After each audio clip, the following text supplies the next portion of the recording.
Now we're going to look at the butterfly tea from a different perspective. We're going to look at the spectral part of it, or the color part of it. And one of the things that we can use to help us see that color is called a spectrophotometer. And so this is a very specialized tool that we'll use, or basically this is going to shine a light through these little curvettes.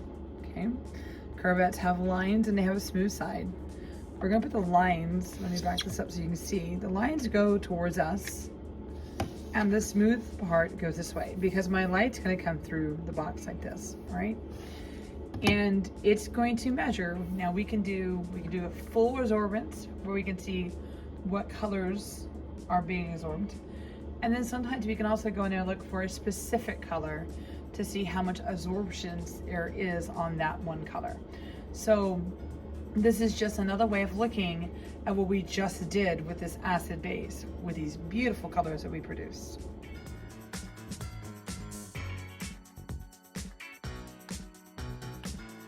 See that I've lined up my curvettes. What I'm going to do is I'm going to take a pipette.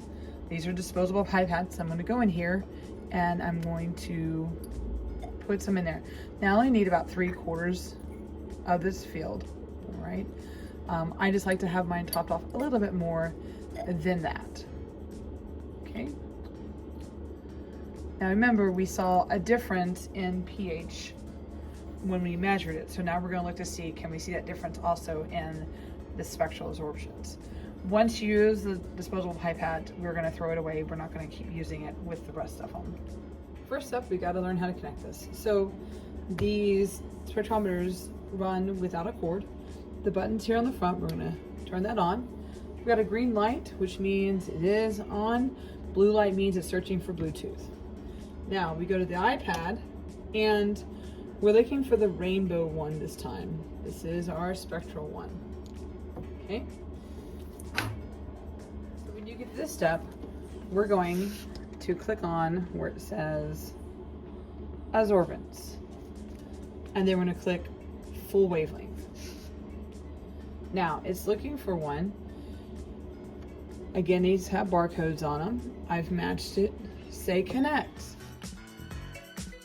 Now this step says place a blank in there. A blank means that I have a curvette, which is what these square boxes are called, filled with distilled water. Again, ridges go towards me, smooth side goes this way. I'm gonna press that down.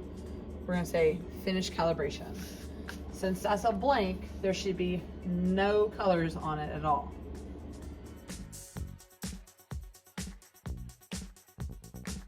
Okay, so that is done. It's now ready to run.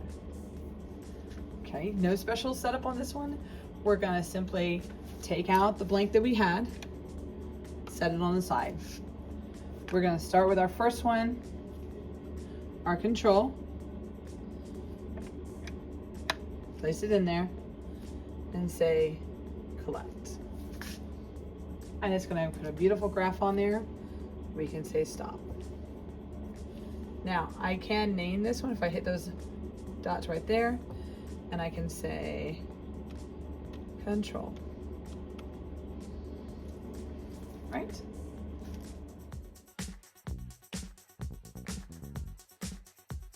Going down the line, here's the next one.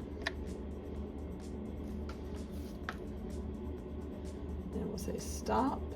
Nope. Stop. And that was citric acid.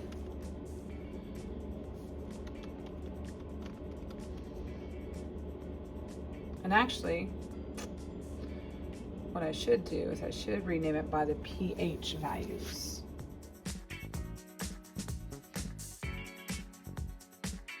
Okay, always try to grab by the ridges. So this is number 2. Push in there, say collect. Number 2 is 2.60. So we'll stop.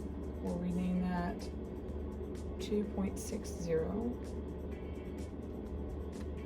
60. Okay. We're on 3. 3 was a pH of 3.24. And it goes, press collect.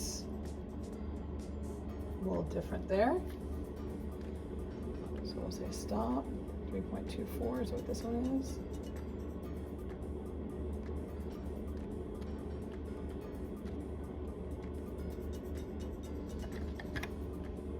Okay, 4.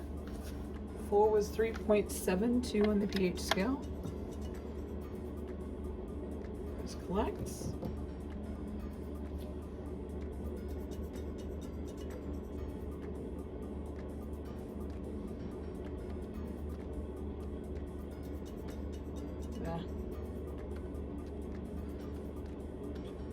Okay.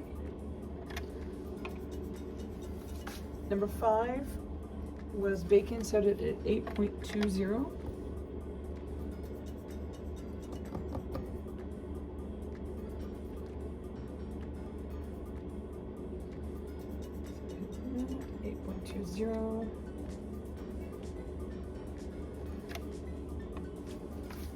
Okay. My 6th one was sodium carbonate, and its pH was 10.62.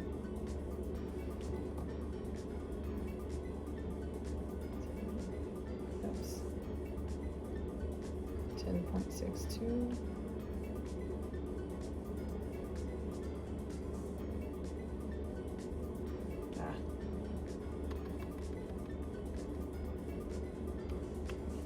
And then the final one,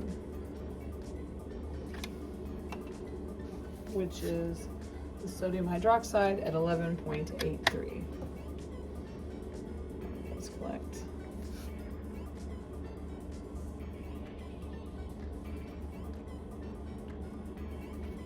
Okay, that is it.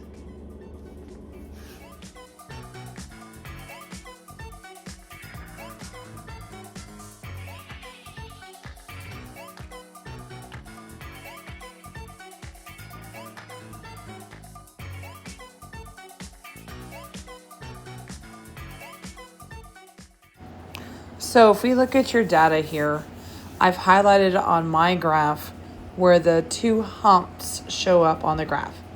The humps are representing HA and A minus, or you can think of it as being pH and pKa.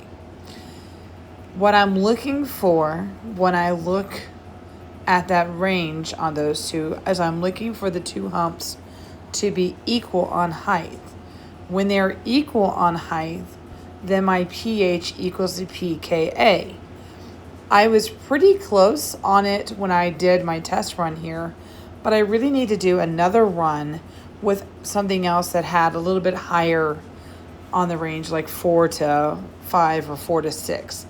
If I did that, what I would discover is those humps would be equal, approximately 4.5 to 5.5, and that would tell me that the butterfly tea has a pKa of 4.5 to 5.5.